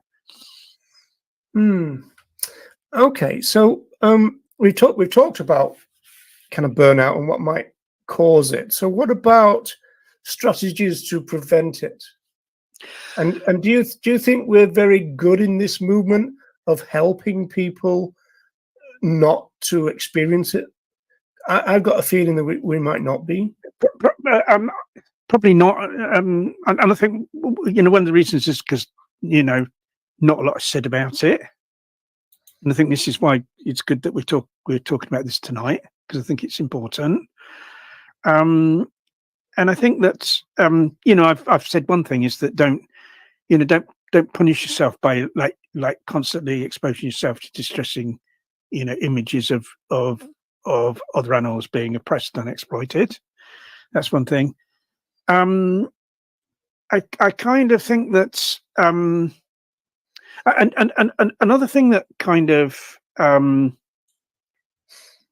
think drives people away is I think there's a lot of toxicity on social media. People getting involved in arguments, and people being unpleasant to one. And instead of having like a kind of friendly discussion regarding a difference of opinion, people become nasty to one another, and of course that's going to drive people away. Those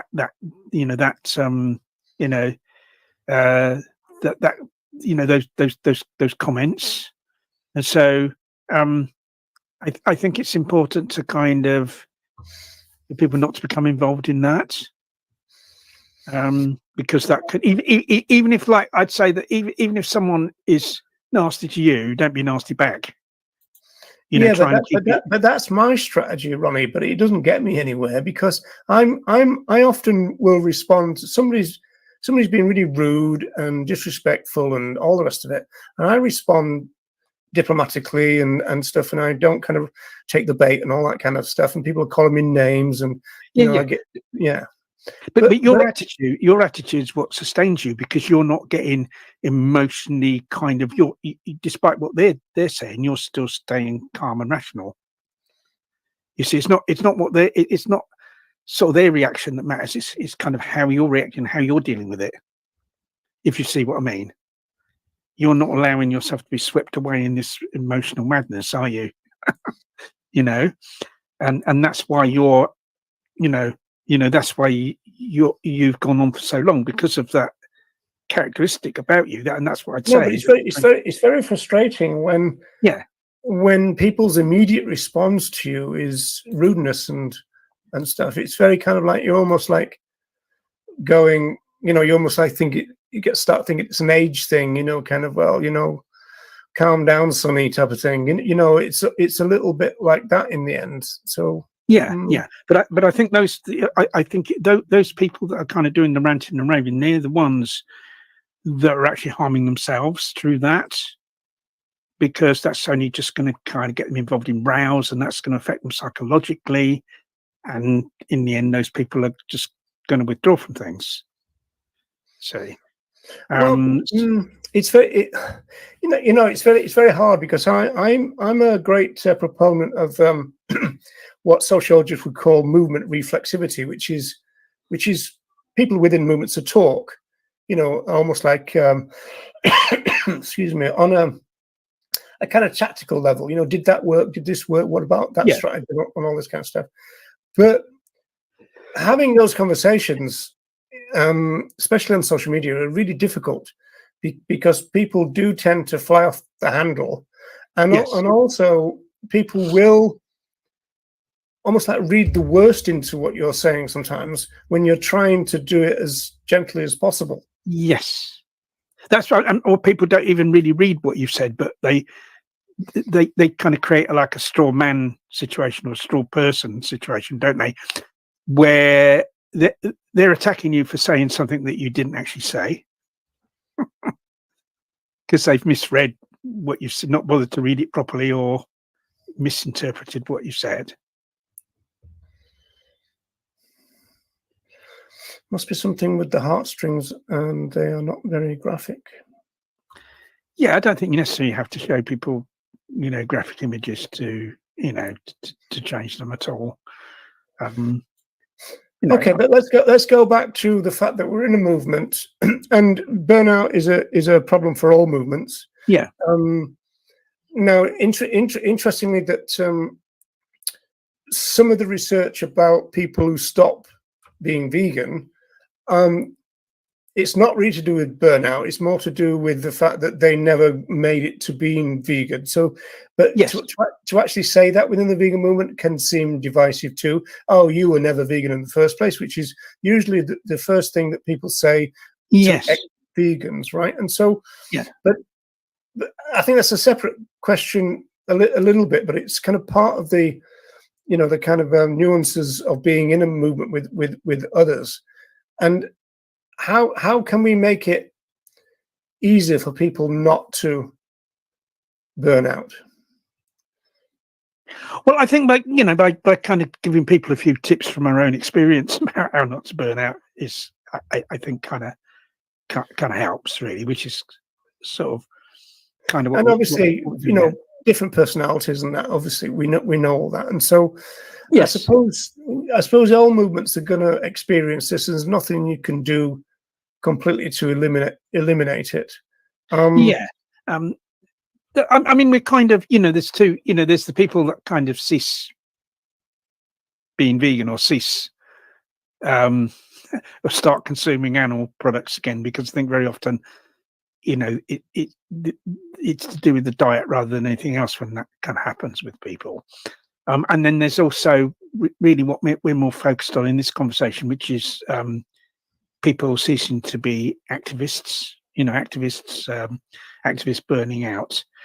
And I think it's really important for people to look after themselves, because if you don't look after yourself, you're not going to be any good as an activist. You're going to become ill, either physically or psychologically, and then you're no longer going to be able to be active, or you'll be less effective as an activist. So I think it's like really important for people to make sure that they kind of eat healthily. I think that people can sometimes become so consumed with activism that they kind of forget about that, the importance of keeping themselves healthy, to eat healthily, make sure they have enough exercise, make sure they get enough sleep. These things are important because, like, people see the horror of the situation in front of them. I've got to throw myself into that. I'm not going to think about myself. I'm going to throw myself into it. And I think there's a situation of there's this idea of not feeling sorry for yourself because of what's happening to the other animals, which I've mentioned already. But I think it's, within all that, it's really important not to neglect your own health, and to think this idea of being fit for the fight. You're not going to be any good for the fight unless you keep yourself fit. Unless you try to maintain your own health. And so that's really, I think that's really important. I think some people do neglect that in the kind of frenzy of their kind of desperation to immediately do as much as they can. Weren't you like that, Ronnie? Was I ever like that? Yeah. I was. Yes, sure. I think at one time I kind of was like that, and I think it was, for instance, I used to smoke.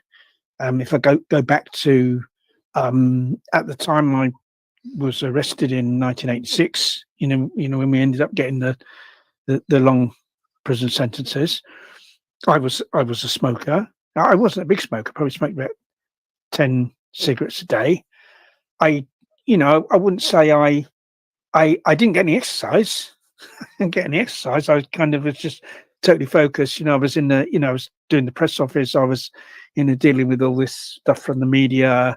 I was helping to put together the supporters group newsletter.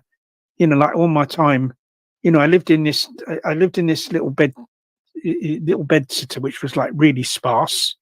There was basically just a bed in there.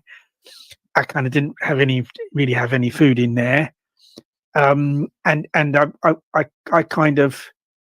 I sort of wouldn't even have breakfast. I get up in the morning, I go straight down the road to the office. I had some food in the filing cabinet there. I used to keep some salad stuff. I used to keep carrots and a cauliflower in there. Under F, was it? I'd had for my lunch, and then obviously in the evening I'd have a meal. I might make go home and make myself a meal. Ronnie, I'm a bit like that even now, and because my sister visited me and she was saying what you should do is not eat after 6, have a big breakfast and all this kind of stuff. But I'm like that. I wake up and I've got movement things in my head. Yeah. Already, and then you get on the computer or whatever and everything. Yeah, and it's quite often I'm looking around and I think it's 4 p.m. I haven't eaten anything yet. Yeah. It's easy to be like. I mean, I have a big meal late in the evening, because when I eat, especially if it's a fair sized meal, I just want to go to sleep. And so if I was to eat earlier, I just want to go to sleep and I wouldn't get any work done. So I think, well, I'll eat just before I'm due to go to sleep anyway, and so that kind of that saves me a load of time. We're not supposed to do that, aren't we? They say that, but I haven't really. I've not. I don't think it's done me any harm. No, I mean, it's bad for hair retention, Ronnie. Probably. I've been doing it a hell of a long time then. But other animals, like our cats, they eat food and they go to sleep. Isn't that a natural thing to do? All other animals do that. It's Well, only yeah. the human that Look eats at a Spain meal and then the runs X's around. and stuff like that. Yeah, yeah. Yeah, so I think it's probably quite natural to have a big meal and then to sleep. I'm not very hungry in the morning. I've muesli in the morning for my breakfast, which isn't a huge meal, and then I'll have like a snack maybe during the afternoon, and then I'll have. And if I feel a bit hungry, I might have, a few other snacks, and then I have a big meal later at night. I mean, that hasn't always been my eating pattern. It kind of is now. I'm not quite sure how we got onto this. We're supposed to be talking. No, we got onto it's just about people eating healthily, like trying to get enough sleep and that. Because once again, that's to do with this being a long haul. We have to keep, we want to be still campaigning, for animal liberation when we're when we're in our 50s. When we're like really, yeah. Well, yeah. When I'm in my 40s in 20 years' time, I still want to be campaigning for animal liberation. But we want to, what's in the best interests of the other animals that we're trying to free. What's in their best interests is for us to be able to carry on as campaigners for as long as possible, not to go mad for a couple of years and then burn out and never be seen again. That's not in their best interest. It's the best interest. Well, look, we're coming to the end of our time. Jeremy is waiting in the wings for the next thing, but maybe we could bring him on and see what he makes of this topic. Are you willing to do that? What about Jeremy? Give me a thumbs up. All right. Yes, he is. There we go then. You want me to clear everything up for you, do you? Let me teach the two of you how to not burn out, because I've been around for a whole 8 or 9 years. Let me show you how it's done. You make sense of everything that we just said, Jeremy. You can come up. One component is definitely our fellow animals. Every time I start a call, Dexter jumps on my lap, so that's definitely a good recharge source. Happy Vegan World Vegan Day, everyone! And yeah, I think I definitely resonate with a lot of what's being said. I think I actually have done talks on self-care, even though I've definitely struggled with it myself. And I think it's just analyzing like every aspect of our lives: what's positive, what's negative, and what we can maybe do to influence those. And some things are beyond our control. If you've done talks, how do you do it in a social movement context? Self-care. Is it? Do you have to have breaks, or do you? I mean, if we try to answer the question that we've talked about, not that does it happen? We know that. It's kind of how do you, in a movement sense, stop it happening or minimize it or something. I think awareness, just like veganism itself, being aware. Like I know actually what you both were just saying, I resonate with. When I first started, it's like, right, let's do this. Nothing can stop me. Like, do whatever it takes, all this stuff. And realizing that actually self-care, it's not just an optional add-on. It's really kind of crucial, and it means something different for all of us. For everyone in the chat, it probably means something different. For me now, I've realized if I get really stuck into something on my computer, it's like if it's too many hours, it's like, let's just go for a walk outside and come back to it versus, it's a very simple thing. And just that little bit of awareness can go a long way. I must admit, I'm guilty of not being that tuned into self-care. I mean, sometimes I realize I haven't been out for a couple of days, and I think this is not good. This is not good. But then again, I always think, well, that means that I don't have to walk around with all those specialists for a while. Yeah. So it depends how you construct it, doesn't it, really, I suppose? Yeah, I mean, my main form of exercise is door dropping, actually. So I'm combining exercise with, spreading the vegan message. I mean, and when I door drop, I walk as fast as possible so that, I'm aware of like it being a form of exercise as well as just, delivering the leaflets. So, you can combine keeping fit with spreading veganism. It must look a bit suspicious, though. And everybody's got a house kind of camera now. Oh yeah, they've got the little. Yeah, that's right. Yeah, and plus I've got a spoon. Tottles up and I've got a wooden spoon. Throws something in your door and then runs away. I'm coming to their door with a wooden spoon as well because of biting dogs. I push the leaflet through with a wooden spoon, so they probably think, "What the fuck's that person coming to my?" They've come to stir up trouble with that spoon. See, it's to stir their conscience, actually.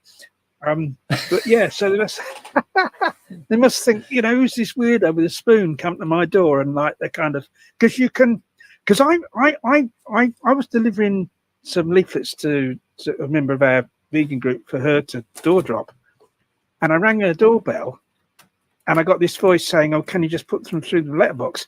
And she wasn't even in the house. She was at work, and she got this thing through to her mobile phone, and was able to see me through the camera, and then speak through a mobile phone, and it came out the thing on the door. Do you know what I mean? It's like this is where we're at these days. That you kind of well, a few more years, you'll have a little robot coming around saying, "Yes, can I help you?" You know, you what get do a you want? robot to deliver the leaflets. Then we're back to like just not being fit again, aren't we? Yeah, not having to do that. But that's what that's kind of what I do. I mean, during the lockdown, there was a time when we weren't even able to deliver the leaflets, and I just used to go for walks. I used to walk around the local park and stuff like that. Kind of trying to make like not every day, probably perhaps 4 days a week. Just to because I was aware that if I'm just stuck in the house, I'm my fitness is going to deteriorate. But I think it is important. It is important to get exercise. It is important to eat well. It's important to get, and I think it's important to try and make our surroundings, comfortable without like lavishing a load of money on it as well. I think it's nice to kind of, sort of be able to kind of come back home to, fairly pleasant surroundings, which I didn't used to do. As I said, that when I was involved in the ALF, I was in this bed sit. It was basically just a bed, and that was it. Well, you should have got yourself a bed sit in the Panama or whatever it was that Aspie did. Go out there and get like a £100,000 a week bed sitter out there. Yeah, it would need Bitcoin. But I used to kind of I more or less lived in our office when we had the ALF press office. I used to be there like from. I always wondered what that funny smell was when I visited it. Yeah, when you went there, that's yeah. No, there was a toilet, a separate toilet. I didn't do that in there. But yeah, I'd be there till like 10 o'clock at night doing stuff, and I used to mostly have. I used to mostly eat at friends' houses in the evening. I used to invite. They probably felt sorry for me, invite me around for a meal and stuff. So I didn't do an awful lot of cooking myself. Well, Jeremy, it sounds to me like Roger Yates and Ronnie Lee are not very good role models in terms of self-care. But that said, it works for you. So that goes back to the whole thing. Self-care takes different forms for all of us. We're all different individuals. That's the fundamentals of animal rights, isn't it? Focusing on the individual. It's not just one collective mass do this for self-care. So there's that. There is that. I'd say it worked then. It worked then because I was a lot younger. But I wouldn't say that living that way is a model for sustaining activism for many years. Of course it's not, because, like I said, I smoked. I didn't get any exercise. And really, funny enough, a lot of that changed when I got put in jail because, of course, I got a 10-year sentence. And I kind of thought to myself, well, how can I, if I get myself fit, then and so that extends my life, then I can win some of those years back. So I saw that as like part of sort of in a sense resisting that sentence I was given. And what I did when I gave up smoking in jail, which is kind of I think a lot of people take up smoking when they go to jail, but I did the opposite. I gave it up. I started to exercise. I remember, like doing one run around the football field in this, prison I was in when we were allowed out in the field and able to run, and it nearly killed me just once around this field. But like I gradually started exercising, and I used to, ended up almost every day, running several miles. Yeah, exactly the same with me. We had a really big pitch. I couldn't get all the way around it, and then in the end we were doing it five laps. Yeah. And so that's what I did. So I kind of, I got myself to a level of fitness which really I haven't really ever lost, because I've always, you know, I did used to run, you know, when I came out of jail for quite a few years. I used to, you know, 3 or 4 days a week I used to go for a run. I don't do that now, but as I said, I do walk briskly, and I've kind of never, you know, that kind of fitness that I built up then has never really gone, you know. And I think that's that's really important. It's really important for us to kind of, because you know, it will help us to keep going longer, and that's obviously in the interests of the other animals for us to do that. Your next live stream could be a walking one. You're both walking. It could be, delivering the leaflets, like to. But I'm not sure you can do that in the States, can you, Jeremy? Or is it more complicated than that? I haven't done it myself. Actually, I haven't really done street. Well, I've done a little bit of street outreach here, but not. I've mostly been focused on sanctuary work and social media. Yes. It would depend. Where I'm living is quite rural, and you know, the driveways are quite long. And if you get to the end of it and you don't have a purpose there, you might not be greeted with a smile, if you know what I mean. So don't have the boxes with the flag, and when the male person they put the flag up. Yeah, if you've got mail to send out and stuff, but I'd say it would depend on the neighborhood. Like the neighborhood I grew up in, you know, the houses close together. I think you could probably do it there, but it's probably situational. Yes. Have you been met with any aggression with your door drops ever? Can't you just wrap the leaflet in a newspaper and chuck it on their lawn? Chuck it on the lawn. Yeah, that's what they do. They just throw the newspaper, don't they? No, actually, very, very little, very little, if at all. You know, like someone coming out and saying, "You bloody vegan, I'm gonna," you know, and all that. No, I mean, I remember delivering these little flyers for a vegan festival a few years ago, and we were in Wolverhampton, it was, and we delivered leaflets. This you know, like kind of terraced houses, and we were up the road a bit, and one of the doors down the road opened, and somebody shouted, "I don't want vegan," and they threw the leaflet out into the street. And he said, "Now I got to give you a leaflet about littering." I don't want vegan, but we were up the road. We weren't where the person was. They obviously, you know, had gone. You know, we'd kind of moved on, so we didn't have a confrontation with that person. You know, the "I don't want vegan" person. But no, people don't tend to. No, I don't really. I know of some people that have, you know, been involved in arguments with door dropping, but not many. And usually, you know, and I haven't really like experienced it myself. It's completely random, isn't it? Because I would have thought street outreach, street outreach, I would think you get the most kind of pushback. But I've gotten more pushback, like doing chalking and stuff, that I thought was quite peaceful. So yeah, it's quite, can be quite random. But when people push back, at least we've awoken something, and then whether that something is going to lead to anything or not is another question. But you know, someone just takes it and doesn't say anything. That's probably less of an impact. I don't know. Well, I think they'd have to kind of read it a bit to realise what it was about, and by that time you've probably gone up the road, if at all, that they're in. I mean, because obviously, you know, it's different. You know, if people are working, they're obviously going to have to, you know, deliver the leaflets when they're not working. But for me, because I'm retired, I do it in the middle of the day, and most people aren't at home, so there's not. Yeah, come on, Ronnie, give us your cranky people voice. Love my pirate voice. Is that a pirate voice? It's that. That's just been Halloween. That's a pirate voice. Pirate's voice. A pirate's voice is the same as a farmer's voice, isn't it? Because they're over here anyway in the UK. It's like ooh-ar. That's a farmer, and a pirate is the same. So, were all pirates once farmers, or did farmers? Right. Well, I think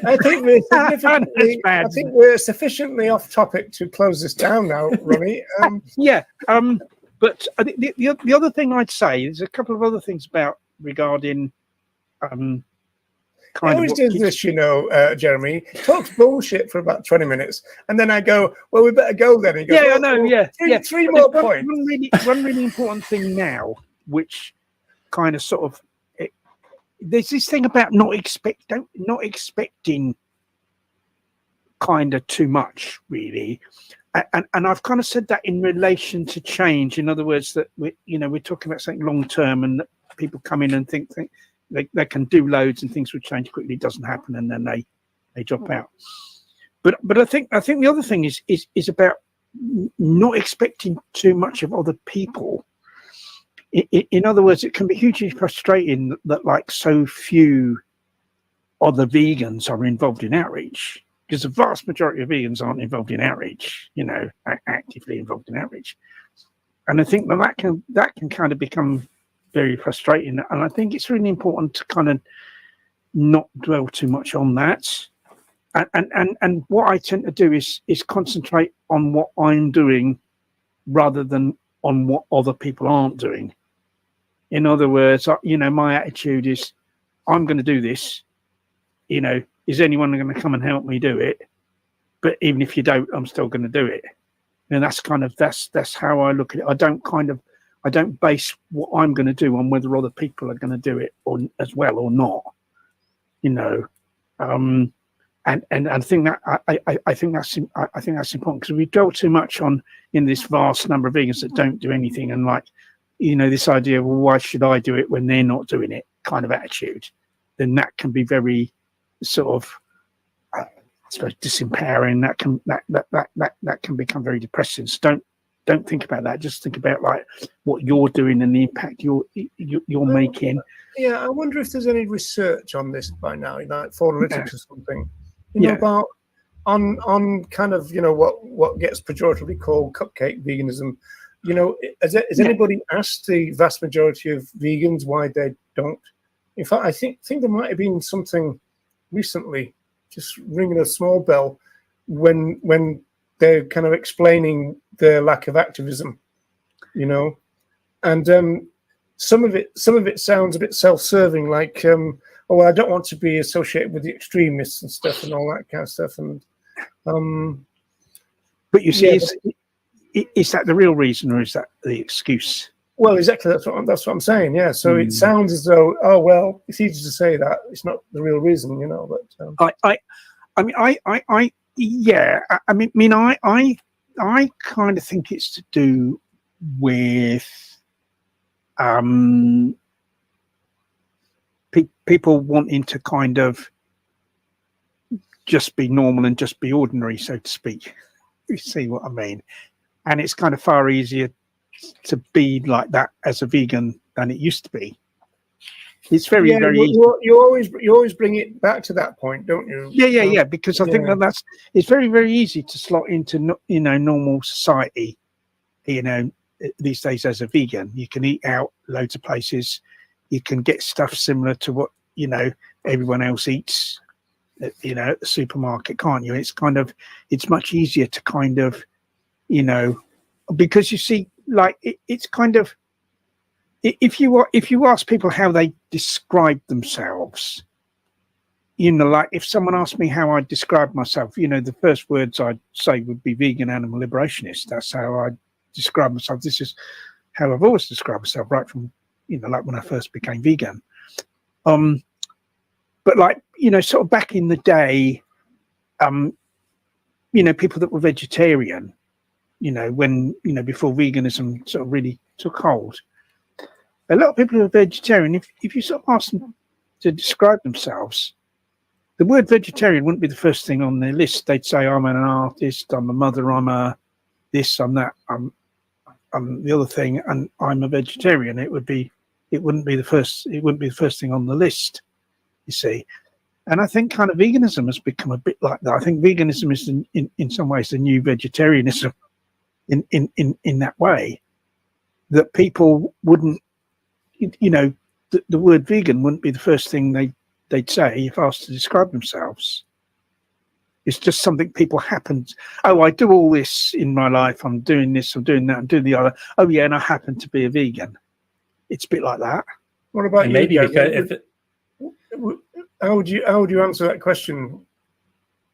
Same as Ronnie? Well, just to that point, I mean, I think a lot of that might be their motivations for living vegan, and I think that's obviously a whole discussion about the vegan for health. How would you answer it if somebody said, "Who are you? You know, what are you?"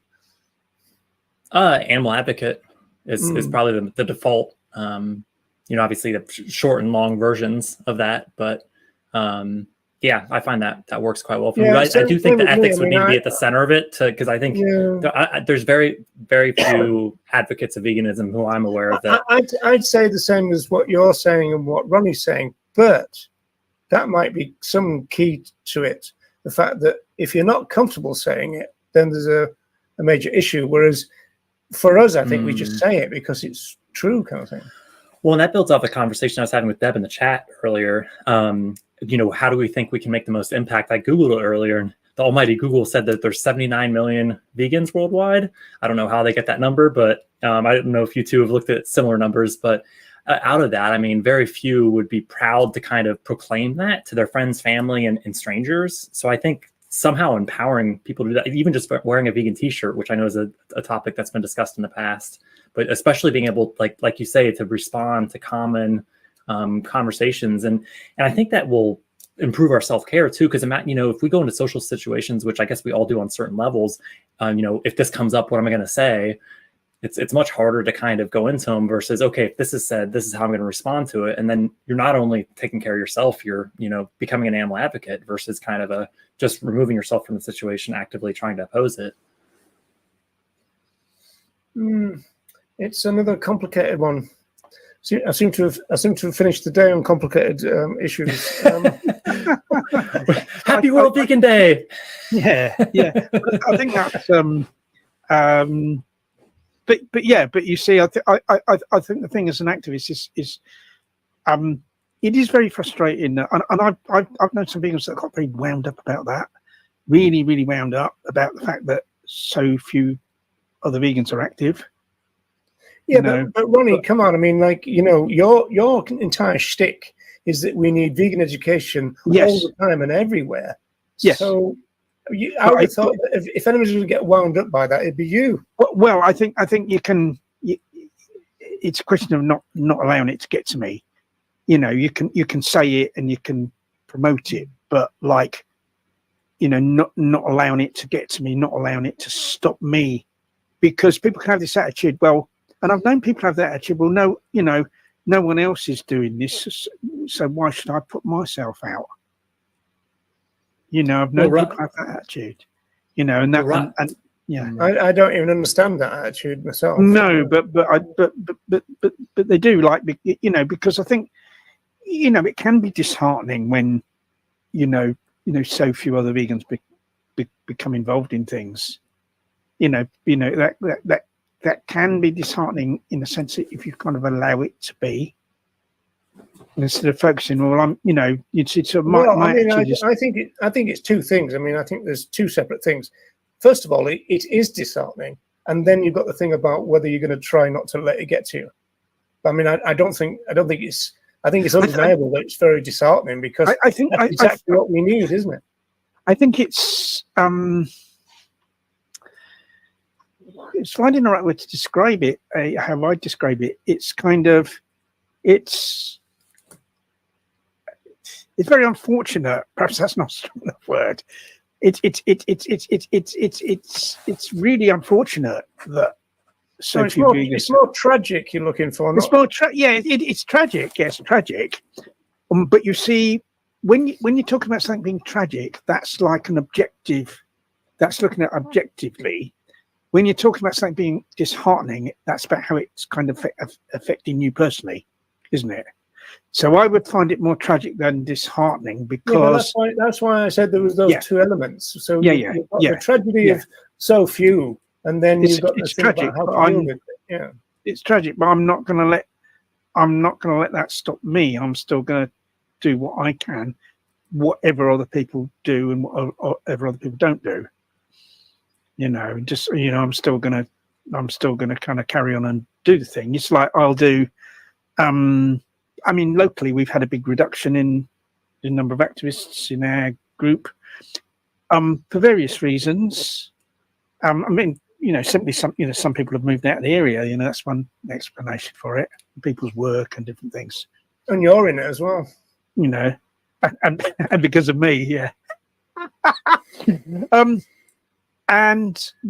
But so quite often I'll do like information stores just on my own. And it would be good if there were other people would come along and do it. And I do advertise that it's happening. No, but to me, though, Ronnie, that is tragic because we're a social. It is tragic. Yeah, that is tragic. But nevertheless, I'll do it. I'll think, well, look, I'm going to do this, and I'm going to I'm going to do it in a way that even if no one else comes along, I can still do it on my own. So in some ways, I have to limit what I'm doing because, obviously, if you have more people, you can do more. But that is the current situation. Whether that's going to stay that way. We are getting some, new activists coming along, and hopefully, the numbers will build up again. But I'm still going to do it. I'm not going to not do the stall because I don't think anyone else is going to turn up. I'm going to do it in a way where I know I can do it on my own if I have to. I've done a lot of solo outreach too, and there's strength to it too because you can be more spontaneous. You can say, "Hey, I've got a free hour. I'm going to pop down there and set up." Or yeah. Oh, I do that with the door drop-in. I do that. I did that today. I had a sort of hour to spare this afternoon. So I thought, right, I'm going to go out and deliver some leaflets. So that with your fully loaded wooden spoon. With my spoon, yeah, with my spoon. Well, I got a load of spoons from a cheap shop. Different sizes for different houses. Well, they are kind of different sizes, but a bit of a nuisance because there is a kind of ideal size, really. And some are a bit longer than the ideal size, some are a bit shorter. But I've already had two. I think I got a bag. There's about 10 in this bag. I've already had 2 taken by dogs, where they took the spoon. It's such a hard life, Ronnie. I mean, anybody. But the thing is, if that hadn't been the spoon they took, it would have been my fingers, wouldn't it? Well, that would have been worse. They'd have the spoon, and then someone comes home. I just want to ask people in the chat. When you tuned in today, do you think that you will be hearing Ronnie Lee talking about different lengths of wooden spoons? Yeah, but I wonder when the people came home from work and found a chewed up wooden spoon in their hallway, what did they think? Well, they went straight to the cutlery drawer and went. Right, folks. I need to talk to Jeremy, so we're going to have to wind this up. Have you got a last sentence, Ronnie? I know that's difficult for you and all that, but go on. I'd say, pay attention to your own well-being, eat healthily, get enough rest, get enough exercise, and don't worry about what other people are doing or not doing, and just keep going. Do what you can, and if you have to keep it simple as long as you're doing something to spread the vegan message. Well, that sentence was longer than your wooden spoon, so well done. Right, people. Thanks a lot. We're gonna wrap it up now. So I'll see you. Well, we'll talk next week, Ronnie, about or later this week. We may do a show next week or not. We'll talk about that in the meantime. There'll be a news one next. So thanks a lot, everyone. You take care, everyone, and bye for now. Bye.